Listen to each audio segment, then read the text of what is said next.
morning passengers. This is the captain speaking.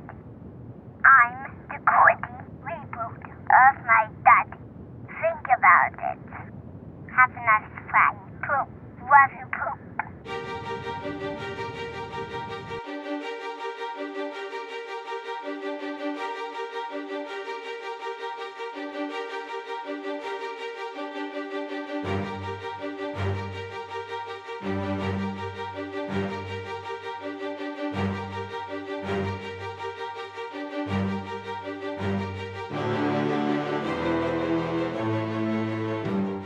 Welcome to Piloting the Pilots, the podcast where two ambivalent, don't look at me like that, TV viewers watch television pilots and let you know which shows soar to the highest heights of the small screen or crash and burn. My name is Erin. With me, as always, is my Debbie Downer, Cameron. How are you doing this morning, honey? I'm doing it down.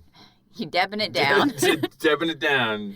You know what's cool about the English language? What is it? We can make a noun into a verb. We can do whatever we want. we can do whatever we want. No limits.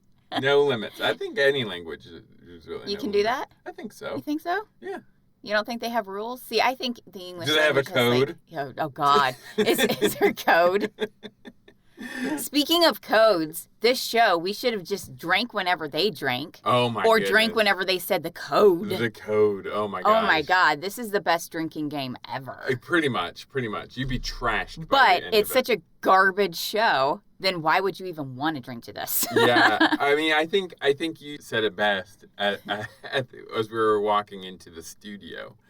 Is you're like, I wrote down a lot, but I don't think I have a lot to say. I have nothing to say. And I was like, that pretty much encapsulates this show. Oh, what did we watch, honey? We watched the Netflix original series, Jupiter's Legacy. Which has nothing to do with Jupiter. It doesn't have anything to No. Jupiter. Mm-mm. You would think... Did they get their powers from the planet? Did the Roman version of Zeus come down and grant them powers? We don't know. I think it would be nice in the first episode of a show to explain why it's called that. Yeah.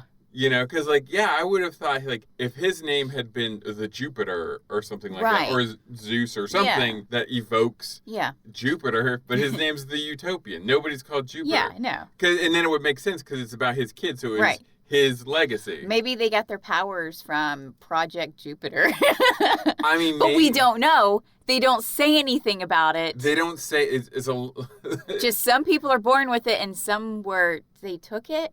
I would say it's a lot of sound and fury signifying nothing. They did mention an alien once. Did they? So maybe their powers are otherworldly? Perhaps. I don't know. They did know. a terrible job with his origin story. I think the crash on Wall Street had something to do with it.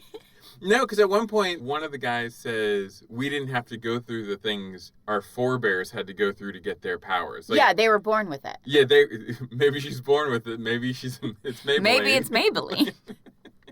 Maybelline's legacy. There you go. I'll watch that. Right? That would be way more interesting. But it implied some kind of proactive part on their antecedents. Well, they did. Something. Okay, they did have a line. A line. A line. Between swigs of beer. Oh, God, what was it now? Wait. I lost my train of thought. I'm sorry, that beer crack. That beer crack, it's gone. Well, and it was only one line. Yeah, okay. I mean, I need at least two for it to sink in. Exactly. One line really doesn't help me all that much. If you watch 50 minutes of a show and you cannot explain, okay. Oh, here we go. Okay, so Uncle Walt was talking to, not Sheldon, what's the old guy's name, the other old guy? Jupiter himself. That's Sheldon. Oh, that is Sheldon. I thought Sheldon was the boy's name. No. That's Billy. Paragon. Wait. Paragon is Brandon. Brandon. Oh, I wondered who the fuck Brandon was. Okay. They kept mentioning the name Brandon, and I was like, I don't know who that is. I don't know. I thought his name was Sheldon. Okay, so Uncle Walt and Sheldon were talking, and he was like, yeah, remember during the Great Depression when we just thought you were bugging out a little bit. Right. So that was just that one line. So their powers came on due to onset ennui. Ennui? Or or like extreme depression. Oh, yeah. Maybe. Yeah. Because he watched Financial his dad jump insecurity. It. Well, then everybody in this pandemic should have superpowers if this is how you earn it. As retaliation against economic anxiety. He became powerful. Malignant capitalism brings on superpowers. Nice. All right, why don't we give a show synopsis? I hated this show. I think we've already established that. Okay. Oh, yeah. This is either going to be one of our longest or shortest shows, I'm thinking. Let's just take BuzzFeed quizzes. Speaking of, thank you for everybody who told us what your demon was. Yeah, it was fun. That was a lot of fun. It turns out one person is God. Yeah. That was pretty cool. That was impressive. She actually got Sky Iron as her demon. That's cool. And I'm like, no, that makes you God. Yeah. You're of the God kind. You are God. Okay, let me read the show synopsis for this garbage. Yeah, we're already 5 minutes in, or 6 minutes in. Yeah. The first generation of superheroes has kept the world safe for nearly a century. Now their children must live up to their legacy in an epic drama that spans decades and navigates the dynamics of family, power, and loyalty. Ooh, so, okay. That oversells it. Another quick line here. Yeah. When they're like, oh, we're not just fighting bank robbers. We could influence things. We could have stopped World War II, a lot quicker. Yeah. Mm-hmm. If we had just intervened. He's like, no, it's the code. And then he goes to tell about all of these other things he stopped. So you didn't bother stopping the dogs eating the kids during the civil rights marches or anything? Yeah. Don't give me the shit that you can actually do something when you've done nothing about it. I think, and that was one of my questions about the show, and just like superheroes in general, because Utopian is definitely like a Superman analog, and I think one of the the biggest problems with Superman is like power creep, where he just has gotten so powerful that at this point it's like, how is he not stopping everything? It's like he has to consciously make a decision of the things I am going to stop and the things that I am not going to stop. So it's like, oh, black people getting gunned down, who cares? Yeah, like it doesn't really make you much of a hero, my dude. He's made like a conscious decision to say like, I'm not going to intervene in like the Selma March or anything like that, because he is that old. He's been around since 1929 and is now contemporary times of the show. So he's been there, and he's like, no, I just help like bank robbers once in a while. Yeah, I just stop bank robbers. And like, and the show just brings up a whole lot and of who cares? Let the bank robbers go. That stuff is insured. And the show brings up a lot of weird questions in terms of like parallel realities. Like they seem to assume like our current reality, real life, has continued unabated. Like there still was World War II, there still was a Vietnam War, there still was Korea, while also there was like supervillains in there too. Which doesn't make sense. It doesn't really kind of make sense. Like I feel like those, just the advent of superheroes in real life would skew reality in a completely different direction. Massively. It's one thing to be writing contemporary comics. Okay. And let's face the facts here. Let's face those facts. We have an American government, yes? Because we live in America? Right, yes. This is correct. Yes. So I've laid down some facts. Okay, there's some facts. Okay. If we had superheroes living on our soil, you can bet your ass they would be conscripted to fight our fucking wars. Yes, that is true. But these guys are like, no, we have our Hall of Union. It's against our code. Yeah. Give me a break. Yeah. You would be dissected or owned, one of the two. Yeah, exactly. Or you'd be forced to flee or something like that. Like, because even in the big two, let's say Marvel and DC, we got the Avengers and the Justice League. And often in the comics, they are working in tandem with the government. Yeah. Sometimes they are put at odds with the government, but they are not like completely independent. Like we go off and do our own thing. Like there is some coordination there. Whereas like a good counter argument that would be like the X-Men, who are completely underground. Yeah. Because they are. Yeah, they don't want. They're either going to be dissected or owned. So they are forced into hiding. Exactly. So like this idea of this aloofness that these superheroes have, it's like he's trying to make a decent argument of like where does the line get drawn of what's appropriate, right? But then it's like, well, then none is. Either all is or none is. I guess, because like. And if you are such a moral person, then you should be able to... Then how are you not feeling compassionate about all of these protests and riots? When you're thinking of, like, genocide and Pol Pot and genocide in Cambodia. Like, exactly. like you were just sit that one out, I guess. Yeah, and you're sitting out with Mangala too. So I can't, Because you'd rather stop a bank robbery because that's your moral high ground? Like, really? It comes back down to capitalism again. It always does. This is like a capitalist wet dream. Where when they go back in time to 1929 with the benevolent shop. The steel meal owners. Steel owners. Okay, they're like... We're talking like Carnegie. Yeah. We just want to make jobs for good people. It's not just about the money, it's about the family. It's about the family and the people. I'm like, no, it's fucking not. Unions were created for a reason, bitches. Upton Sinclair did not write The Jungle because like companies were doing the right moral thing. Exactly. Let's not look through your rose-tinted glasses. So the show, we haven't even gotten to the episode synopsis really, or anything else. Because the show's garbage. But it does have this like propaganda-y feeling. Oh my God. But I don't know what they're trying to put on us. Yeah. I don't know what they're lecturing about. Oh, There's propaganda everywhere, but I don't know what the message is. Propaganda everywhere. And not a drop to drink. Exactly. I'm like, I don't get it. Right, what do you want from me? Let's try to stay a little bit on track, because I've said a lot of the stuff I already wanted to say. Okay, what's the episode synopsis, please? Oh, right. Yeah, we haven't even done that. We haven't done starring, we haven't done release date. Wow, this show is fresh in our minds. Okay. I guess we do have a lot to say about it. I guess so. By dawn's early light, Brandon's attempt to live up to his father's high expectations suffers a blow. Sheldon's carefree life is the... Wait, what? No. I'm going to stop that right here. Oh, no. Look, read the rest of the sentence. It's not Sheldon's written well. Carefree life as the boss's son comes crashing down in 1929. I didn't think he had a carefree life. I didn't see that. The first time we see him, he's about to get married. So he's going in to like get a higher paying job or something. I don't know. No. He was just going into work, and then It didn't look very carefree. He looked like a busy businessman. Yeah. Like he looked as carefree as like John Hamm and Mad Men. Like, he wasn't You mean carefree as in he has a lot of white privilege? Yeah, a lot of white privilege. Like, is that the carefree you're talking about? I'm carefree because my portfolio is looking very robust. Okay, maybe that's it. Okay. But yeah, I just a little critique on this episode synopsis. I would have reversed those sentences so they are at least chronological, because it really does make the show sound like it takes place in 1929. Yeah. Which honestly may have been more interesting.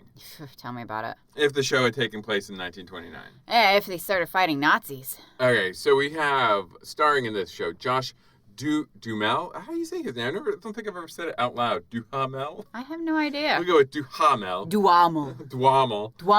Maybe Duhamel? In terrible makeup, terrible old man makeup, as Sheldon Sampson / the Utopian. We know him from Safe Haven and the Transformers franchise. Okay. And just a little critique. I don't really like critiquing on body. I'm not trying to body shame anyone. But if you're going to hire someone to be like a Superman, right, maybe make him lift a weight once in a while. Now, you see, this is why I like Jennifer Garner in Alias. Yes, she's a beast. She's ripped. And I don't mean beast in a bad way. No, I mean she's ripped. She looks and she does her own stunts. She looks like she This is what I'm your talking ass. about. Yes, exactly. Exactly. It's what you've always said about Buffy.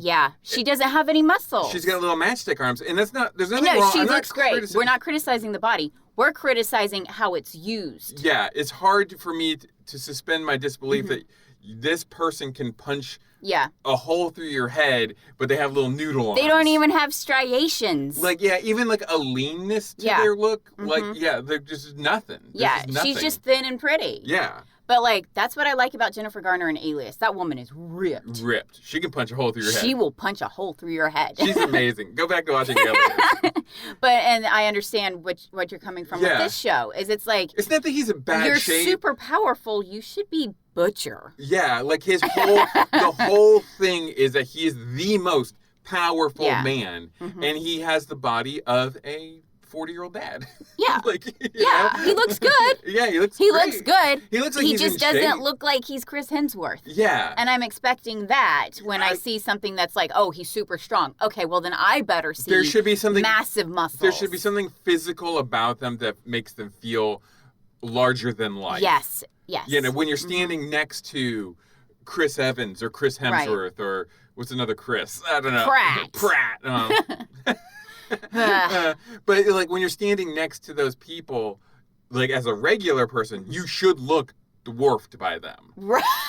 Okay. Wow. Okay. Well, I mean, like if they're playing a with superhero. real superheroes. Yeah, with superheroes. Yes. I don't mean in real life. Well, because they're superheroes. Yeah. Come on, we're not talking about real life. Yeah, right. Exactly. Yeah. Exactly. They don't exist. Yeah. Let's draw that There should line. be a presence about them. Yes. And this dude looks like if Kurt Cobain had lived. Yeah. Well, I think you even. Yeah. Okay. I wouldn't doubt Kurt Cobain would be playing this part. Cobain. Because he was a sellout. Oh, wow. Big words. Oh, yeah. If they live past 28, they turn into sellouts. I mean, just look at it. I mean, like, look seriously. at the whole picture. Seriously, you listen to Pearl Jam's latest album. Yeah, it's just come on, guys. Anyway. Face the facts here. Yeah, we get it. It's Eventually, the man owns you. Yeah, exactly. But anyway, go ahead. I'm sorry. What was I saying? We were talking about Kurt Cobain. We were talking about his ratty hair. His No, it wasn't Kurt Cobain. I was saying. Oh yeah, in the comic books, Thor's supposed to be like 750 pounds. Yes. He's supposed to be big. Yeah. So I want this dude, Utopian, to be big. Yes. Like massively big. Yes. That makes sense to me. And I don't want his son to be Rod from Birdemic. Great. Great. Speaking of which, that is Andrew Horton, who plays Brandon Sampson / the Paragon. He was in How to Talk to Girls at Parties and Ladies First. Which I Feels like the answer. Yeah. Feels like the answer to the question. How to talk to girls at a party. Ladies first. We go Ben Daniels as Brainwave / Walter Sampson. That was Uncle Walt. That was Uncle Walt. We'll get into it later. He was in The Exorcist, the show we did. I don't recognize him from that. I don't remember. Was he the evil priest?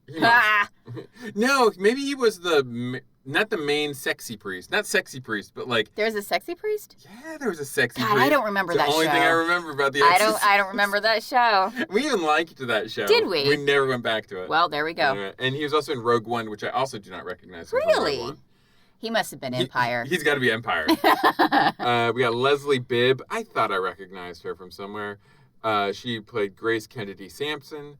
She was in Iron Man's 1 and 2. Yeah, she's the reporter. Yes, she's the reporter that he sleeps with and dumps and then because our hero. Yeah, and then Pepper Potts is like, and sometimes I get to take out the garbage. Yeah. I'm a bitchy bitch. I love him so much. Nah. Iron Man's the worst. I hate Iron Man. And the League, we have Alana Kamporis as Chloe Sampson. She was in Children of the Corn, I guess a new version of. Right. And My Big Fat Otherwise, Greek she's Wedding ageless. We have Mike Wade as Fitz Small the Flare. I don't even know. Was that the guy at the end who was smoking weed? I don't know who that was. Yeah. He was in NCIS. And... I would imagine he would be called the Flare since his fists catch fire. Oh, does his fist catch fire? Yeah, he makes a point of it. He goes, look, I'm smoking and my fist catch fire. Oh, my God. And I was like, oh. God. This was released May 7th, 2021.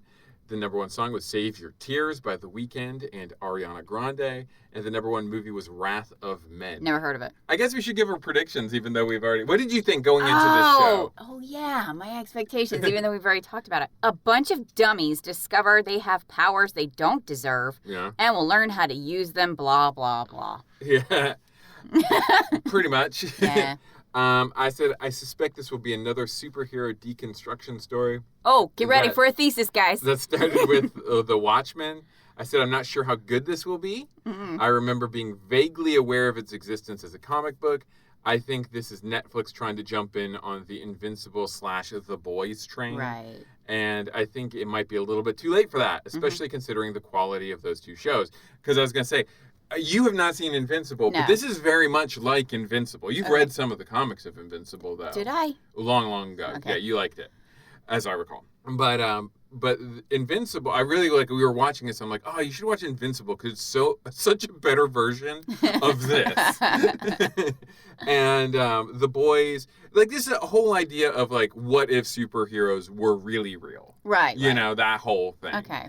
Obviously Jupiter's Legacy is that again, but in like the least interesting way that could be told. I just feel like these superhero shows are getting to the point where, do you remember about 20 years ago, once Harry Potter came out, there was tons suddenly of these middle grade movies that were just garbage like fodder. The Seeker. Yeah, there's just tons of it. Yeah. And I feel like that's what's happening with superheroes. Or even the Golden Compass. Yeah. That's what's happening with superheroes. It's just more of the same old, and they're like, look how edgy we are. And it's like, you're not edgy anymore. You're just a copy of this. Yeah, like they're not taking the best, I don't think, of the genre. Yeah. I think the best of the genre has already been taken. And so then what's left is just lesser than stuff. And they think just because it's a comic, well, we've given this impression like, oh, comic books are a great place to get ideas for stories or whatever. Because they do have a lot of great stories. I am not bashing comics at all. But there's a lot of like bad stuff out there too. It's kind of like music, I think, where we tend to have rose-tinted goggles about nostalgia, about nostalgic music, like music we remember from when we were kids or even before we were born, like 60s, 70s, whatever, 80s music. All that stuff that was happening before we were born, we're like, oh, that's so much better than what's going on today. But then you're like, yes, but I'm only remembering the good stuff from those eras. There is a lot of garbage music. Yeah. Much more bad stuff going on than good stuff. We just remember the good stuff. Yeah. And right now we're in a period where all the good stuff is being done, so we're just kind of elevating the lesser than stuff. Right. But speaking of stuff that like... lesser than stuff. Oh no, what are we doing for facts? I think comics as a medium is very interesting, that you can do things in there that you cannot do elsewhere. Okay. And we have stuff like Superman, Spider-Man, the Hulk. But there's a lot of other characters that get forgotten along the way. Yes, this is true. So I'm going to tell you like one of my favorites, Echo. Echo's going to be in the Hawkeye TV show. Oh, okay. Good. Yep. I'm glad they finally brought her back. Yes. Echo was awesome. I loved Echo, and I was so pissed when they just left her. Abandoned her. They abandoned her for years, only for her to come back and be killed in the pages of Moon Knight. Yeah, it was some bullshit. Yes. So this is why I don't like comics anymore. You killed Richard Rider, and you abandoned Echo. Echo. Your favorite characters. My favorite characters. So, you. I don't know that. But I do have a skill you might like. Oh my god. It's called favorite color. Want to try it? Yes. Okay, here's favorite color. Welcome to favorite color. Which color is your favorite? Red? Red is the color at the end of the spectrum of visible light. Cool. Wow. I really thought that was going to go somewhere. It went nowhere. That's the dumbest skill ever. Man, okay, as you can tell, I'm gonna call attention to this in our show now. So I want to tell you guys, so we had to change our Amazon dot away from Alexa. Yes. Because we were watching so much Schitt's Creek that every time they said Alexis, she would pipe up. So now we've changed it to ECHO. But now we're watching the Bad Batch. And so she does a whole bunch of things too whenever that turns on. Oh man. And then I was just mentioning that comic book character and she waited for you. She waited for me to finish and then wanted to give me a favorite color skill. That's nice. Anyway, here are some I think every character has the potential to be a great character. Oh yeah, depending on how they're written, most definitely. Here are a few characters that I feel like we should circle back to. We should circle back to these characters. Right, gotcha. The first one is a DC Comics character created by Gerard Jones, Kurt Swan, and Ty Templeton called Arm Fall Off Boy. Wait, what?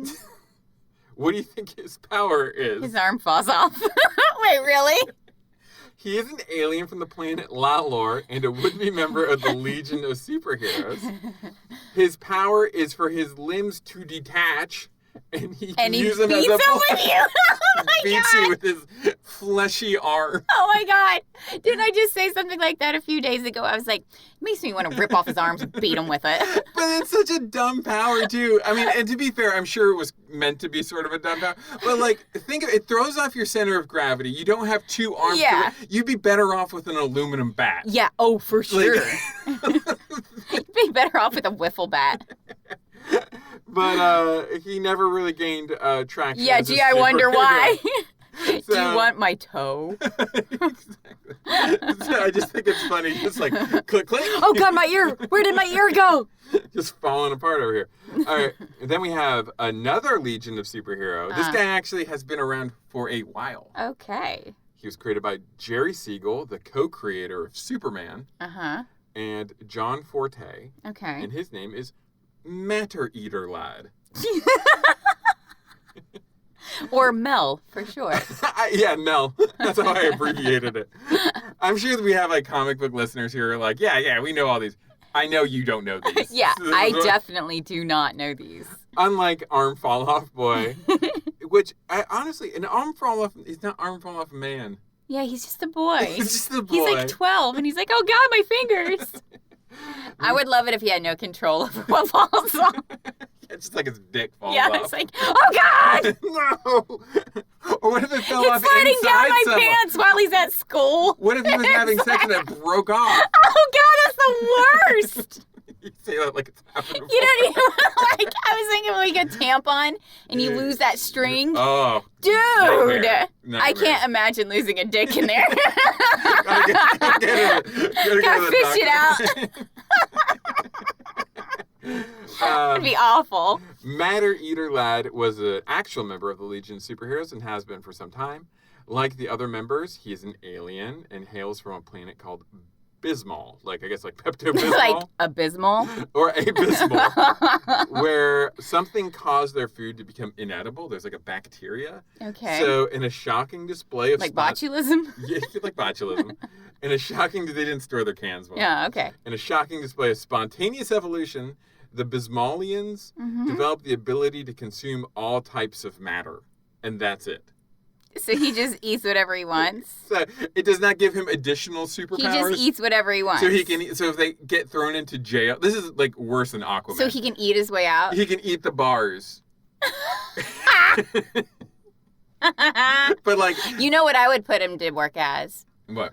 A garbage man. Yeah. Eat up all my garbage. Go to the landfill, Matter Eater boy. Yeah, you know, we could Or really lad. use that garbage gone. We need... Why aren't they men? Why aren't they men? They're always boys and lads. What the hell? They're not... Well, I think the Legion of Superheroes themselves are mostly teenagers from space. Okay. So that could be part of it. Teenagers from space! All right, I got two more. These are not children. I got a Marvel one because I thought that was important. Because you're busy picking on DC. Yeah, I got one more DC, though. This is created by Alan Kupperberg, and it's a Marvel villain called Eye-Scream. EYE hyphen Scream. Because he uses laser vision. That would be your guess. Yeah. What would be your second guess? He uses his sound to melt your eyeballs. He was created by Marvel and had only one appearance in 1983.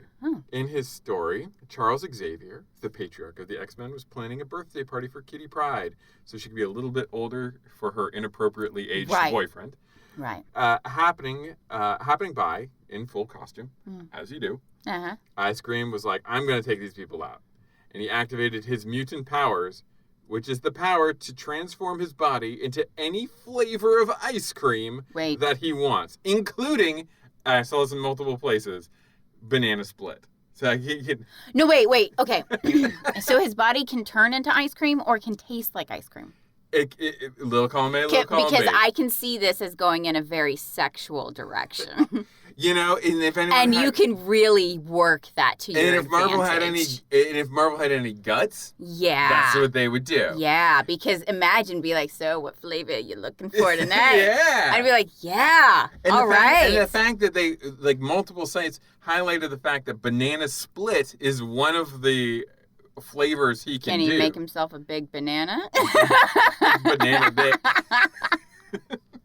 Why is it all of these like secondary characters all have dick issues? So far, we got one guy whose dick falls off, one guy who will eat a rod, and one guy who can turn his dick into a banana for some ice cream. You know, I think I'd rather have a dick than a banana. If a character turns himself into ice cream, right, and you can taste eat him, is that cannibalism? Yes. Right? Does he want you to? Why would he change it? Wait, why do you want to be eaten? See, that's what I'm saying. Is he like flavorful? Yes, he's flavorful. They made it a point of making sure he... But he's not ice cream. He is ice cream. But he's not. So wait, he turned himself into an ice cream sundae for Kitty Pryde to eat? That got really inappropriate. She's only like 13 years old. No, she was having a party, and he oozed himself into ice cream to get in to bypass their security. He has a refrigeration unit that can control his body temperature, so he can either melt or he can solidify. Gross. And he was actually defeated by Professor X. Gee, I wonder how. He turned the temperature down so cold in the mansion that the ice cream became frozen solid. Like ice cream does? Just like ice cream does. I mean, how cold was that mansion, man? How can you? Okay, I'm gonna say something right now. Can our air conditioning go down so low? No, I'm gonna say something right now. Yes. This is a dumb character. You think so? Yeah.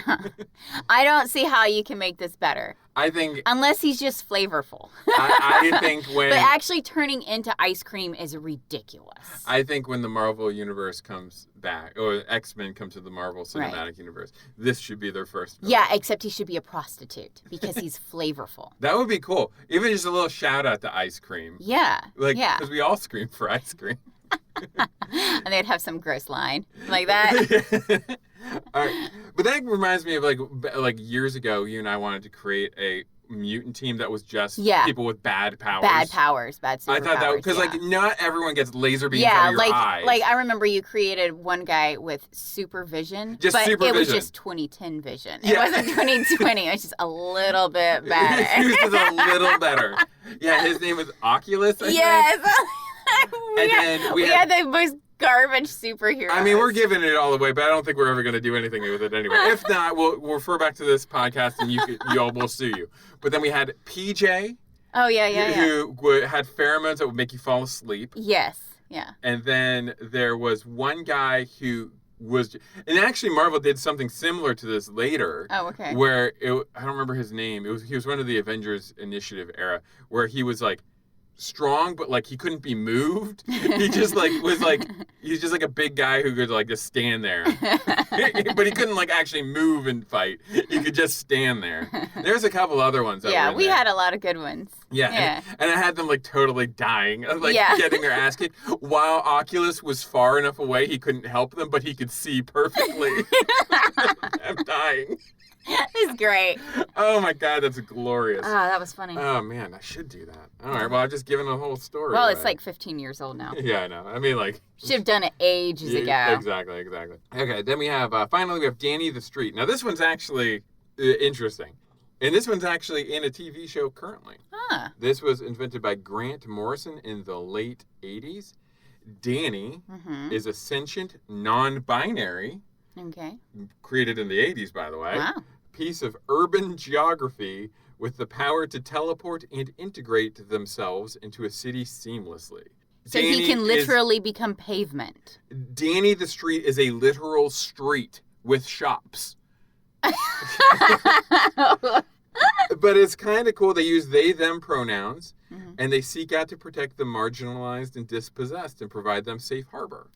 Ah, interesting. I would imagine Danny the Street would end up being a base for your superheroes. I think they sometimes do. Yeah. And now, how do you converse with Danny the Street? You can converse through shop windows. Like the shops will change the name of their store, or like if there's a typewriter in a window. But what if you're inside the store? Like if there's a typewriter or a piece of paper or something might materialize. Danny the Street is described as being a cross-dresser, which manifests in having like typically heavily masculine type stores, like a gun shop with like frilly accoutrements and like flowers and stuff. It's like feminine. So? Well, no, it's not so. It's just that. And Danny the Street was at least partially inspired by Danny LaRue. Get it? LaRue, yeah, I get it. Who was an Irish drag performer. Okay. And they are currently featured on the HBO Max series Doom Patrol with Brandon Fraser, which we should probably do sometime. Yeah. And critics have actually lauded the inclusion and positive representation of a genderqueer character in a superhero property. Nice. And like I said, this is way back in the 80s. Wow, so it's impressive. very forward thinking, I guess, for like a superhero thing. So those are some weird superheroes I think deserve more time for us. But now we can get into Jupiter's Legacy. Oh, right. We haven't already talked have to? I don't feel like it.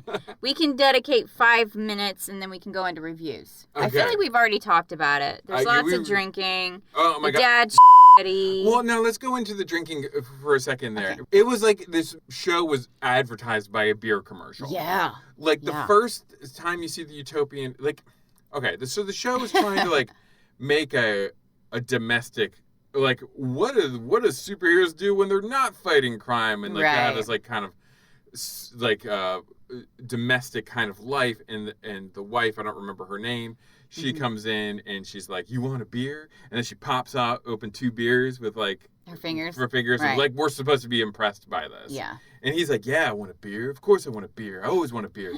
And then like literally the next scene, it's another character drinking a beer. Yes. And then it cuts back to another scene where everybody's drinking beer. Yes. It literally happens. And then some guy brings in a new alcohol. Yeah.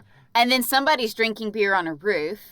And then somebody's actually drunk off her ass. Yeah, because she's a hot mess. She's a hot mess. And then Walt at one point is like, let's go for a drive. And he's like, and we'll go get some beer. Yeah, and he's like, but we already have beer. And he's like, no, but we need some good beer. Like, and they literally do have beer in the next scene. Yeah, yes, they where do. They were going. So he wasn't lying. He was going to get more beer. Look, I'm not trying to be a teetotaler. I'm not trying to be puritanical. But this is a 50-minute show. And most of the time they're drinking. There is a beer in 50% of the scenes of a 50-minute show. I feel like there needs to be an intervention. Yeah, I feel like the writer it's one thing to have wine every now and then. It's quite another to just be drinking all the damn time. And the fact that it was beer, too, made it feel very much like this is like the Fast and the Furious shorthand to be like, they're everyman.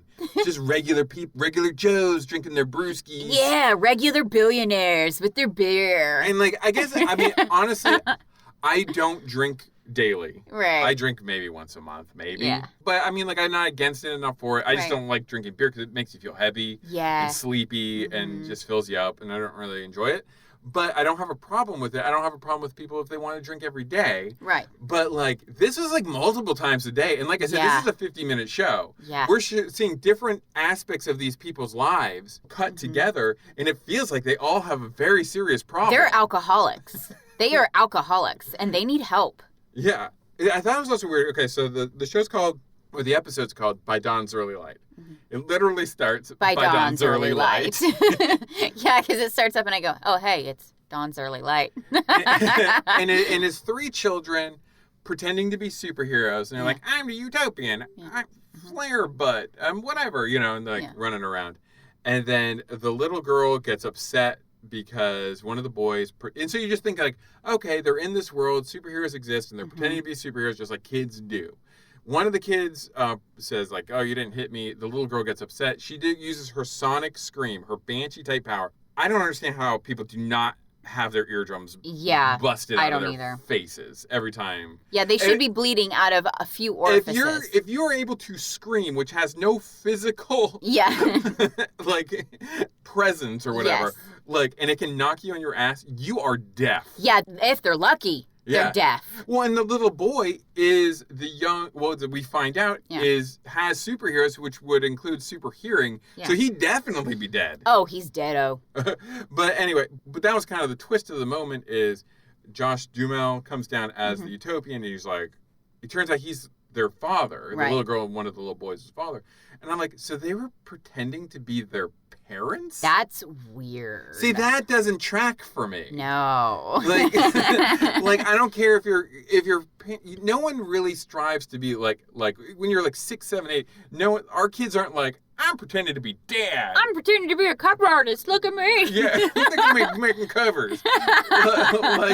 So even if your parents are superheroes, I would think they might want to pretend to be a different superhero. Right, yeah. Like one of the other superheroes in the Union or something. But like to actually be like your mother and your father is like a weird thing to happen. At least in my mind. It's weird. It's weird. So then the show cuts forward, I don't know, 10, 15 years or something like that. Something like that. I thought it was weird, too. We get introduced to our first super villain, who is, like, kind of like a Iron Woman kind of situation. And, like, she's like, I'm robbing this armored truck. And they open up the armored truck, and it's full of gold bars. And I'm like, where do you put How gold? How are you going to convert that? How do you convert that to cash? You go to, like, one of those pawn shops that buy gold? we buy gold. And, like, how many bars can you actually, like, carry? It doesn't work like that. I mean, I guess 1 or 2 bars is enough, but it seems like she had, like, no means of, like, transporting them. It was weird. And then we get to some credits. And as you said, the credits were very nice. Yeah, they've gotten a lot better when creating credits on a lot of these shows. They're quite pretty.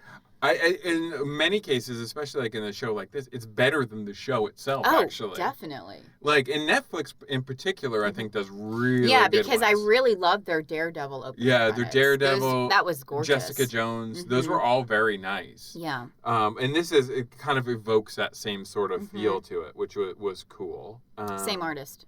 I can guarantee it. You think it's probably because it's someone hired it's the same look. Netflix or whatever. They probably had the same guy. Yeah. It's not the same look. It's the same feel. Yeah. Artists all have feels to them. Yeah. And I think this is the same one. Yeah. For sure. I can definitely see that. I kind of got into this earlier when we were already talking about the show, but I think my biggest complaint about the show is not that it's kind of well-worn territory at this point. But again, it just told the story in the least interesting way it possibly could have. It was so boring. And I feel like it could. I think the comics are probably pretty good. It could be. There's some good bones. I mean, it's Mark Millar, who's the comic book writer, and he did the Civil War crossover for Marvel. He was writing a lot for Marvel. I thought he did a lot of like the Ultimate Universe stuff. He also did Kick-Ass, but he also did Wanted. He's like that's kind of his thing. So, but go ahead. Yeah, so this was probably pretty good as a comic book, but the show is just garbage. Yeah. It was butchered to hell and back. I just don't. Maybe the problem is it was too faithful to the comics. Like maybe this is like exactly how the comic is set up with the way that but comics shot. Aren't TV. Yeah, exactly. It's a different medium, and you have to repurpose it appropriately. Because some of like the cuts back and forth in time didn't feel natural. Yeah. And it was almost confusing. Right. And like I said, like it just wasn't an interesting perspective for me. For me, for those people who have watched it, Invincible is basically a similar story. Okay. Well, except for in that, you're going with your protagonist is the young man, which I think is more interesting if you're young. Maybe it's hard to relate to a 120-year-old. Yeah, maybe. Yeah. Like, and in that, you have the same idea of this kid trying to live up to his father's expectations, and his father happens to be Superman. So it's like a big, like, how do you impress Superman? And in this, you're taking the perspective of Superman rather than the kid trying to live up to his expectations. And it just was boring. Yeah. Like, it was such a dull way of, like, looking at it. You're not looking at the person who has an emotional stake. Or has like a goal. You're looking at the person who's looking at the other person. You're looking through the prism of this person who's like, why aren't you living up to my ideals? Yes, exactly. And it's like, I don't care what you think. You also think capitalism's badass.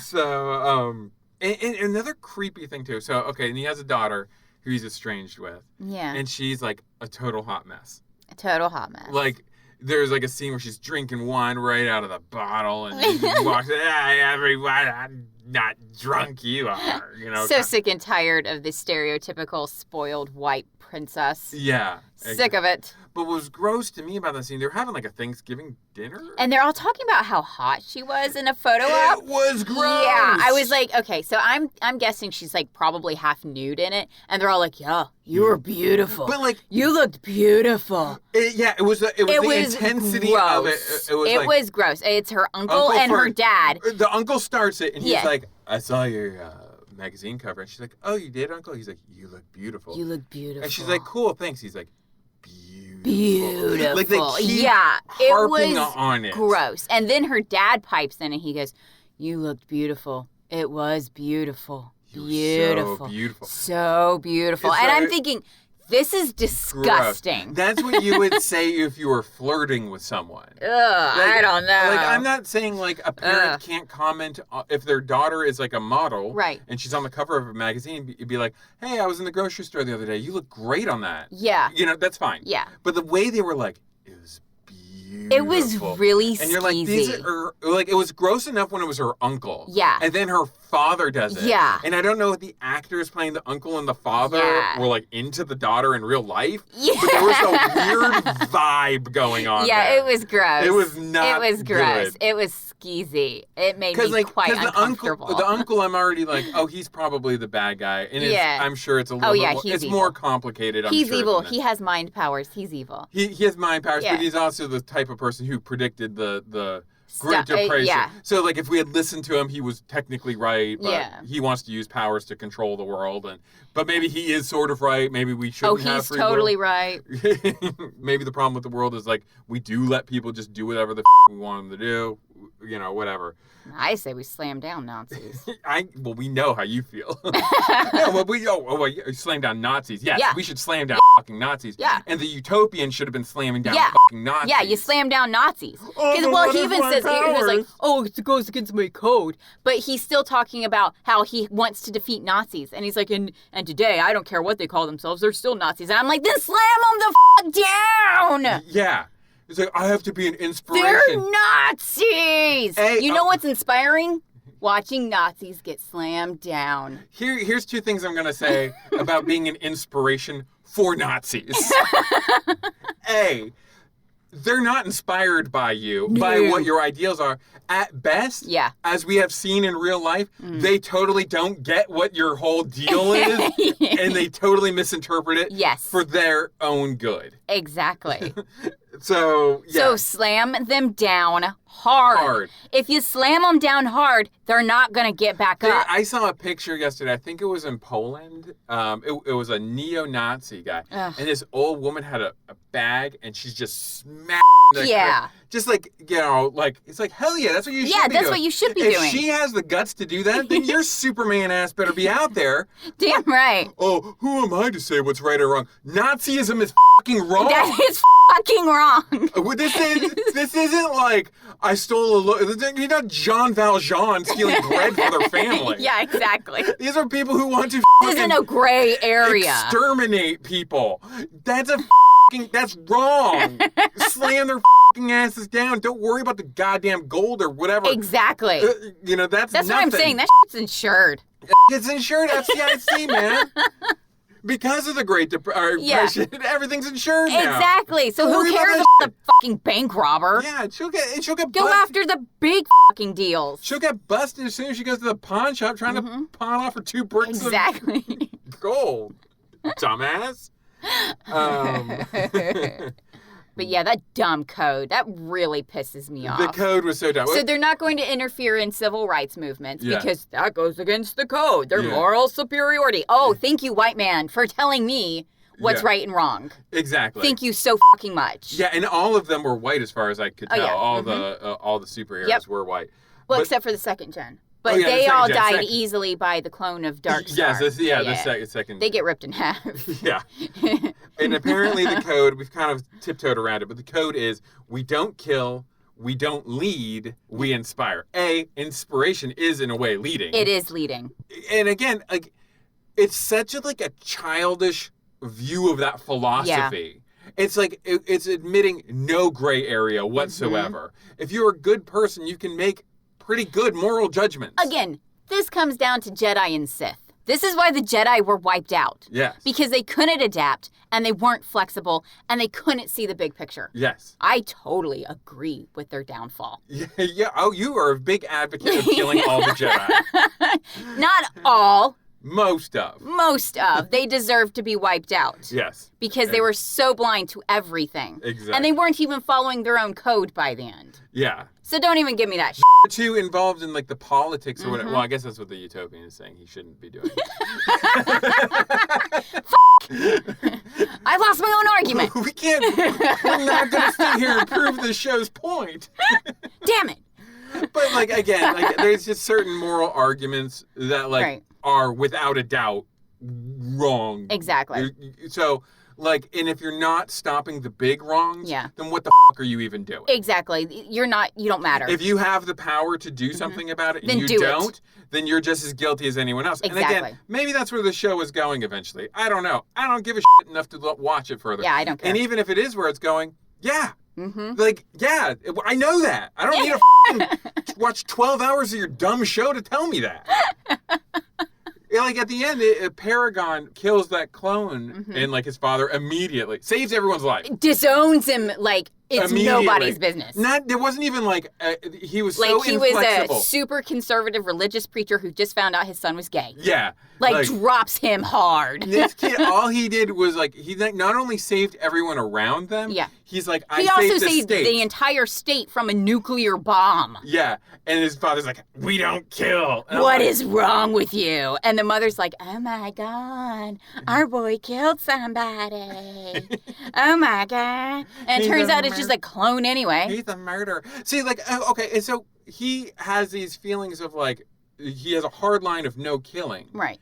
But then he allows wars to happen. Yeah. Which is, again, just, isn't that writ large a moral battle where people kill each other for whatever reason? Like, I'm not advocating killing people, but I am advocating using whatever power you have to stop evil things from happening. Exactly. And it's not that difficult to figure out what's evil or not. Well, sometimes it comes down to a matter of ruthless calculus. Yeah. Which is the greater good.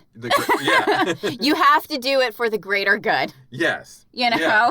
Kill those Nazis before they kill all of these other great people. Yeah. And get rid of all of the holes. And it's about accountability. And we can talk about this in terms of, like, real life as it's happening now.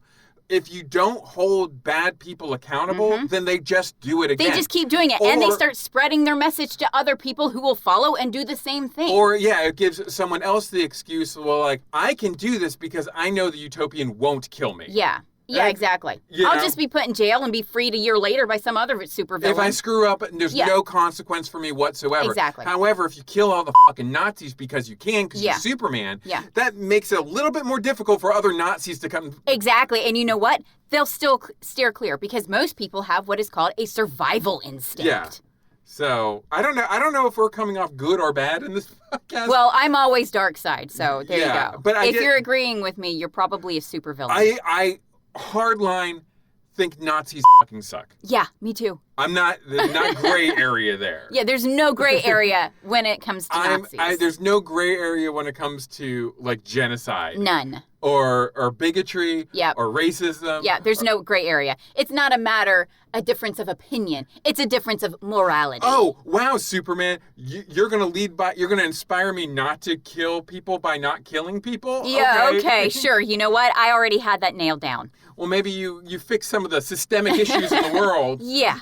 Maybe use your laser vision to, I don't know, fix it somehow. Which is what Walt is advocating, essentially, is like... but Walt has mind powers. And so he's therefore evil. Do you want to hear what other people had to say about the show? Yeah, whatever.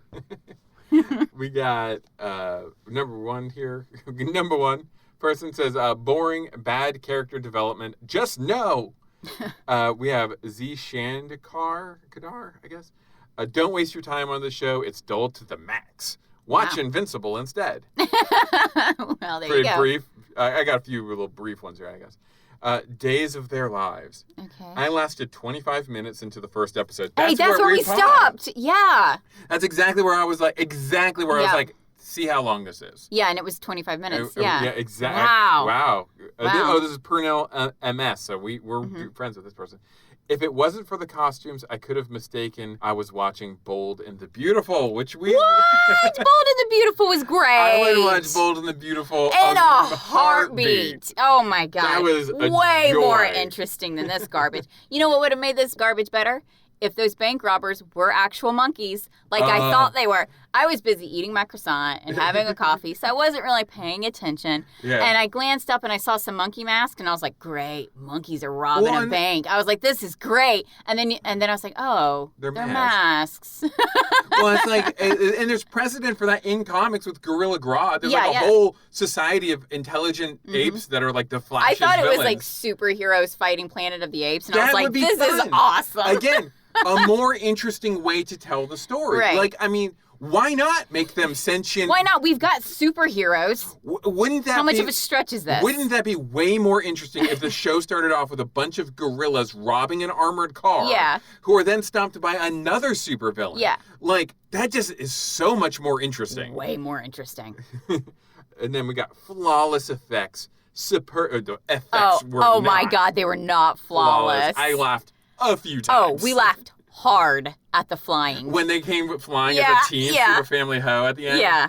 That was insane. And you know another thing? I didn't feel like there's enough differential between everyone's powers. No, I didn't. Okay, I even wrote that down because I was like, I'm all the way in this, and I have no idea whose powers are what. Because, okay, here's what I thought. I was like, okay, so the Utopian can fly, and he's super strong. Basically, I'm like, he's Superman. And he's laser vision, and he has super hearing, and he has supervision. Superman. And he's Superman. Yeah. Right, and his son has all the same things. And I was like, okay. And his daughter has all the same things. Well, no. And she has Banshee power. Yeah, she has Banshee power. Okay, so when she's introduced, she has, like, Banshee's power. So I'm like, okay, so he's Superman. She's got, like, Banshee's power. But now she can fly. But she can also, Banshee can fly. And she's super powerful because when she lands, she nearly breaks things. Yeah, that's what I mean, though. Like, so it turns out she just has Superman's powers, too. So I'm like, and then when his wife is introduced, she's clearly a superhero as well. And it's like, she's Superman, too. She's Superman, too. She's not like the Invisible Woman. No. She's not Elastigirl or anything. No, she's Superman, too. So then they introduce other characters,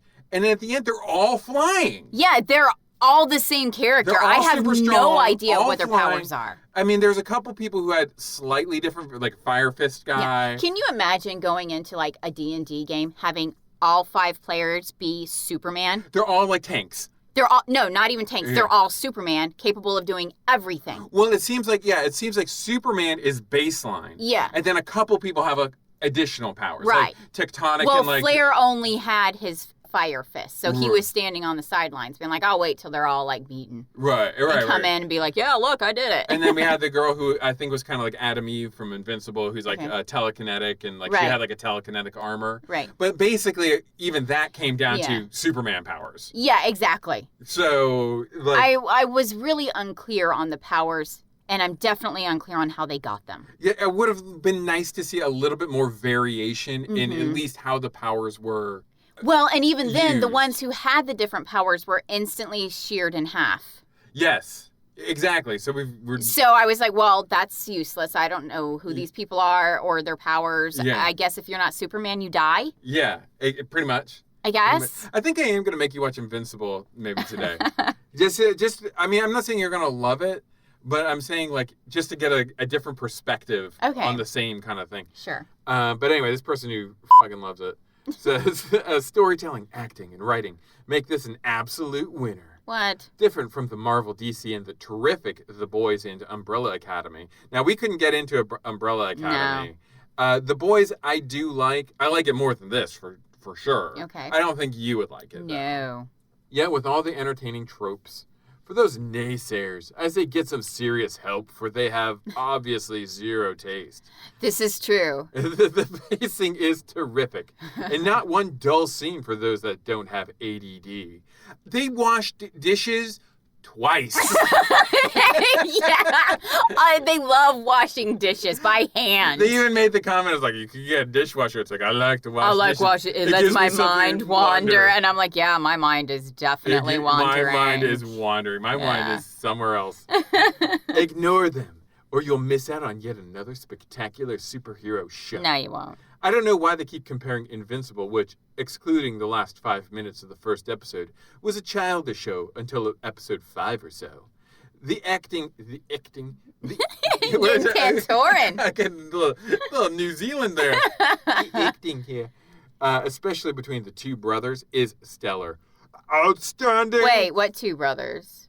Sheldon and Walt. Oh, the old men? God, they're still in this? The most boring characters. Oh, my God. I don't relate to 120-year-old old white men. Yeah. I don't relate to that. With a messianic complex. Yeah, with a messianic complex. I don't relate to that at all. Most people don't. Again, the people you would relate to is living up to your family's expectations. Yeah. Therefore, they should be our POV characters. They're the ones we should be following. We should be following her on her shoot or whatever. Not perfect Jesus. Not perfect Jesus who yells at you when you save his life. Actually, I think Jesus would have a sense of humor. Oh, Jesus does. Yeah. Totally. Jesus made wine, man. Yeah, he's got a sense of humor. He's a partier. Yeah. Outstanding, flawless CGI. Unless you're some ultra nerd. I'm an ultra nerd. Trying to notice some microscopic I will claim ultra nerdness because this CG was garbage. Garbage. I don't need a microscope to see that they looked like shit flying. Also ignore them. Oh, okay. Well, all right. Only seen 3 Do you have a podcast? We have a platform. A boom. And we're low enough on the totem pole, we don't have to worry about offending anyone. Exactly. We don't have to worry about consequences. Consequences. This isn't going to hurt my career in any way. It's not. It's not hurting my career at all. Cut to 1 year later, trying to sell a script, and it's this guy. It's this guy. And he's like, oh, I listened to that on your podcast. You were talking about my show. Fuck you. Get out of my office. It's awesome. Oops. Consequence culture. This person's only seen 3 episodes, so I don't know where they're getting any of this. But it's far surpassed any hype already. Maybe the person who wrote the show. There was hype? I just saw a cover on, my Amazon thing, and I was like, sure. I love this. Judge for yourself after I've just insulted you for having your own opinion and calling you a moron. You should be thoroughly entertained unless you have zero taste. Judge for yourself unless you're a poo-poo head. All right. So there. And I should say that the actual showrunner of this, or at least this first season, was Stephen DeKnight, who you know from Buffy the Vampire Slayer, Angel, Daredevil. This is a very, very, I'm very sure that the credits were done by the same person. But anyway, so just so you know. Okay. So would you green light, red light? Fuck no. Come on. No. No, man. No. Don't waste my time. Don't waste your time. Do not waste your time. I understand loving vampires. Yeah. I got it. And you want to watch and read everything having to do with vampires. Yes. But there is such a thing called quality, yes, not quantity. Yes. And what makes you love the vampire so much is the quality behind it. The more you put garbage in it, the more washed out and garbage it becomes. And then it makes the stuff that you do like retroactively not as good. Yes, exactly. Or I don't know if retroactive is the word I wanted there, but you know what I mean? Like it kind of diminishes the good because you're awash. Exactly. And then you garbage. move on to something else because there's just too much of it. Yeah. Or we can go back to Nirvana. You know, they're a big thing. And then they had a whole bunch of pretender Nirvana bands which kind of ruined the whole whole scene. We got out of grunge pretty fast. Yeah. Or it feels like thinking back on a grunge should have lasted longer, but then you're like, no, 5 years later it was like Backstreet Boys, baby. Yep. It didn't last very long because it just became oversaturated. Yeah, exactly. So yeah, I would recommend if you have not watched the show and you're listening to this podcast, don't even bother watching it. Yeah. We've told you what it is. Yeah. If anything we say. It's just a bunch of old men complaining about how rich they are. Yeah. And drinking. I would say if you're interested in deconstruction in a superhero television show type scenario, I would say Invincible is great at it. I'm not 100% on all the voice actors in it, but I think overall, and even more so, read the books. Invincible, the comic, is amazing. I would suggest Invincible if you can handle a more mature rated thing. So, and I'm talking gore. There is like sexual stuff in it. The Boys. Again, it takes a more interesting view of it. Our point of view character isn't the Superman character. Right. It's the regular humans who are fighting against these, like, gods. Yeah. That's a way more interesting dynamic. And what do you have to do to win that fight? Right. What kind of person do you have to be to win that fight? So I think if you're into more TV mature stuff, you could definitely go with The Boys too. But I would say skip this wholeheartedly. Don't even bother. Don't even bother. Piloting the Pilots releases each Tuesday and can be found on iTunes, SoundCloud, Stitcher, and wherever else fine podcasts can be found.